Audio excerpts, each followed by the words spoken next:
Hostel का शापित कमरा। कहते हैं हॉस्टल का कमरा 308 अब भी उसकी सांसें समेटे बैठा है। जिसने भी उस कमरे में कदम रखा वापस वैसा नहीं लौटा। एक पुराना इंजीनियरिंग कॉलेज झारखंड के पास एक सुनसान पहाड़ी क्षेत्र में स्थित था।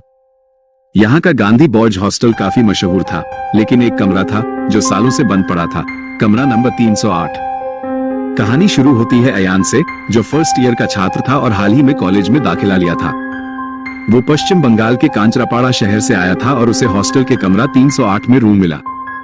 जब वार्डन ने उसका नाम देखा तो एक पल को ठिठक गए।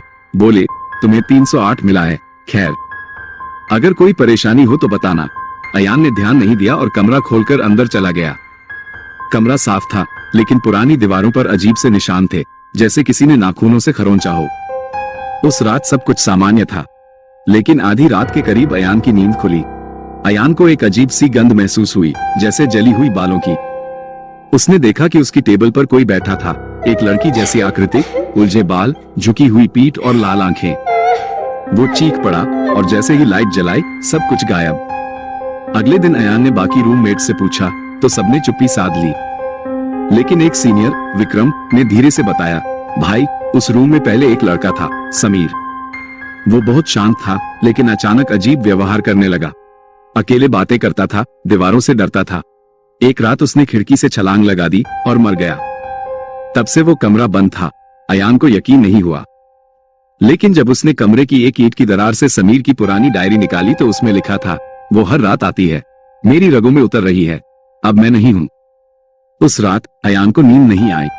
दीवारें फिर से खड़खड़ाने लगी, अलमारी खुद ब खुद खुली और कमरे में समीर की परछाई दिखी, आंखें लाल, चेहरा सूजा हुआ। वो चिल्लाया, तू भी कूद जा, कूद जा। अयान ने बाहर भागने की कोशिश की, लेकिन दरवाजा बंद हो गया। खिड़कियों से तेज हवा आने लगी, कमरे की लाइट जलने और बुझने लगी। फिर अचानक कमरे की दीवार पर खून से लिखा दिखा, अब तेरी बारी। अयान बेहोश हो गया। अगली सुबह उसे हॉस्पिटल में होश आया। डॉक्टर ने कहा उसे दौरा पड़ा था, लेकिन उसकी गर्दन पर उंगलियों के निशान थे, जैसे किसी ने उसका गला दबाया हो। अयान ने ठान लिया कि उसे इस रहस्य का पता करना होगा। उसने विक्रम की मदद ली और लाइब्रेरी में पुराने रिकॉर्ड्स निकाले। वहां उसे पता चला कि समीर से भी पहले एक लड़की, रीमा, उसी हॉस्टल के उसी कमरे में रहती थी। कुछ लड़कों ने उसके साथ गलत व्यवहार किया था और फिर उस पर पागल होने का इल्जाम लगाकर मार दिया गया। तब से उसकी आत्मा 308 कमरे में कैद है। रीमा की आत्मा समीर के जरिए खुद को जिंदा रखने लगी। 308 वही कमरा था जिसमें समीर ने रहना शुरू किया था, और वही कमरा रीमा की आत्मा की कैदगाह बन गया। अयान ने तय किया कि वो कमरे में जाकर आत्मा से बात करेगा और मुक्ति दिलाएगा। अंतिम रात अयान, विक्रम और दो और दोस्तों के साथ कमरे में गया। उन्होंने पूजा की सामग्री रखी, हनुमान चालीसा का जाप करना चालू किया और एक कैमरा ऑन किया। अचानक कमरा फिर से कंपकपाने लगा। रीमा की आत्मा सामने आई। उसने समीर का रूप लिया, फिर विकृत होकर रीमा में बदल गई। क्यों आए हो? अयान ने पूछा। इंसाफ चाहिए, बस।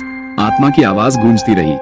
अयान ने आत्मा से वादा किया कि उसके साथ हुए अत्याचार को कॉलेज प्रशासन और पुलिस तक पहुंचाएगा। फिर आत्मा की रोशनी धीरे धीरे कमरे से गायब हो गई। अगली सुबह कमरा सामान्य था, किसी तरह का डर नहीं। अयान ने सोशल मीडिया पर समीर की डायरी और रीमा की कहानी पोस्ट की। कॉलेज प्रशासन ने पुलिस को केस दोबारा खोलने का आदेश दिया।